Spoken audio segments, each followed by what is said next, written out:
Hello Year 2, welcome back to our online home learning.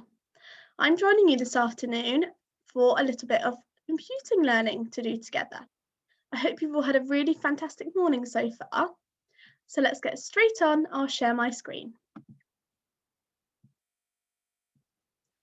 Okay, to start off our computing learning this afternoon, we're going to start off with an internet safety question. So we've got a scenario here and there are three options of what we need to do. So you are on a website when a page pops up saying you have won a prize and it asks you to click on it. A, do you click on it? B, do you ask your friend? Or C, don't click on it as it could be a nasty virus. Pause the video here and have a think. Which option would you go for? Okay, so hopefully you chose option C as not to click on it as it could be a nasty virus. Well done if that was the option that you chose. Okay, now before we begin our computing learning for this lesson, we're going to have a little reminder of what we were learning last term in computing. Now, the key word we were looking at in computing last term was the word algorithm.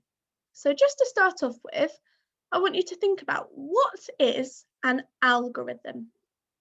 Pause the video here and have a think. What is an algorithm?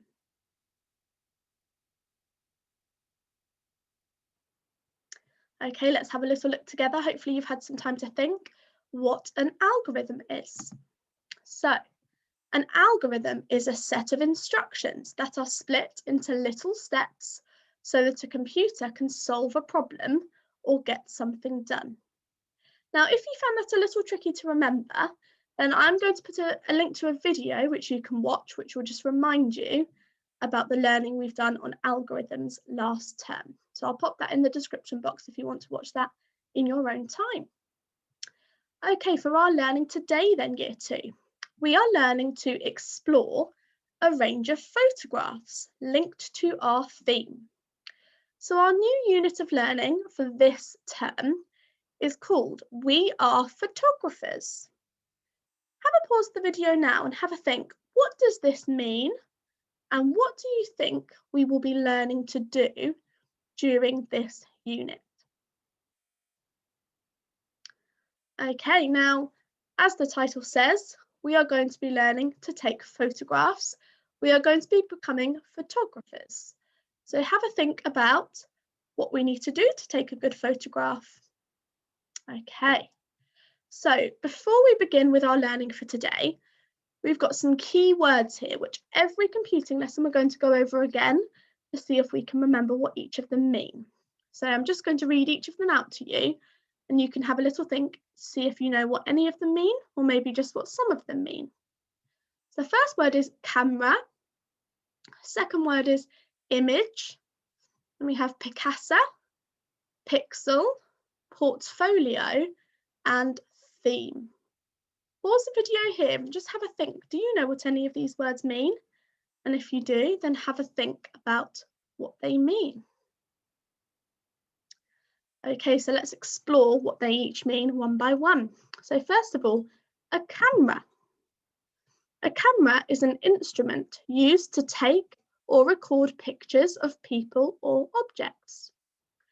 An image is a picture of something produced by a device. Picasa is a software application for organising and editing photos. So a program you can use to organise and edit photos. Pixel is a single point in a picture. So every pixel has a colour. So millions of pixels altogether form the picture. Portfolio is a collection of photographs. And then theme is a topic of learning. So in a moment, I'm going to share with you what our theme for our We Are Photographers unit is going to be. Okay, now just a little bit of an overview of what we'll be learning to do during our unit of We Are Photographers. So we're going to be learning to use either a digital camera Or if you don't have a digital camera at home, that's okay, because you can use a camera app. So you can use a phone or an iPad to do the same thing. We're going to be learning to take digital photographs. We're going to be learning to review and evaluate photographs taken. And we're going to be learning to edit and enhance our photographs. Okay, so today we're just going to be learning to explore a range of different photographs linked to our theme. So our theme for this term is shape. So we're going to be exploring photographs that have different shapes in them. And I'll show you some examples in a moment so you can see what I mean.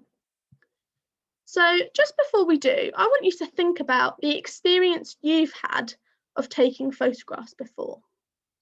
What device have you used to take photographs? So have you used a digital camera before? Or have you used a phone or an iPad to take photos? Now, how do you take a photo using these devices? And what have you taken photographs of before? Maybe when you've been on holiday, you've taken photographs of different buildings, or maybe you've taken photographs of your family. Have a think now, pause the video of what you've used to take photographs and what you've taken photographs of. Okay. So let's have a little look at some photographs linked to our theme. So as you can see here, there's a photograph of a spider web, an aeroplane, and then part of a building. Now, for some of these photographs, for example, this one, you can't see the whole building, it's been zoomed in, but you can see some particular shapes. So if you look carefully here, you can see some rectangles, okay? Or if you look here, you can see some triangles. Or on the spider web, you can see some circles in the centre there. So you can see shapes within these pictures, okay? So what I want you to do today is you're going to spend some time yourself exploring and searching for a range of shape photographs. Now, there are a few ways you could do this. You could search on Kiddle. So if you were to go onto Google on a laptop, iPad, phone at home, go onto Google and type in Kiddle, which is the child-friendly search engine. Then once you're in Kiddle, you can type into the search bar shape photographs or pictures with shapes and have a look at what you can find. Okay, I'd like you to try and find some images that you like and have a think about why you like them. Now, if you wanted to, you could create a collage of those photos. You could find 5 of your favourite ones and you could put them all together. You might want to print them out and stick them onto a piece of paper to show all the images that you like. Alternatively, if you didn't want to search on Kiddle, you could have a look around your home at any photographs that are around your home to see if you can spot any shapes within those pictures. If you wanted to as well, you could explore having a go at using a device to take your own shape photographs. But today is more about just exploring some photographs you can find already, and then we'll be learning to take a really good photograph after that. Okay, now as a challenge, if you wanted to stretch yourself that little bit more, you can have a think about what makes a good photograph. So what are the features of a good photograph? I want you to make a list of the things that you think make a good photograph. So one example might be good lighting. So if the picture was really dark, you couldn't see anything, then I don't think that would make a good photograph. So see if you can make a little list of some of the things you think make a good photograph. Now, we don't want it to be a blurry photograph. We want it to be in focus, would be another example. Okay, so that's the end of our computing learning for today. I hope you've enjoyed it, and I really hope you enjoy exploring some of those shape photographs this afternoon. Hope you have a lovely afternoon and a fantastic evening, and I'll see you tomorrow morning for our morning fluency. Goodbye for now.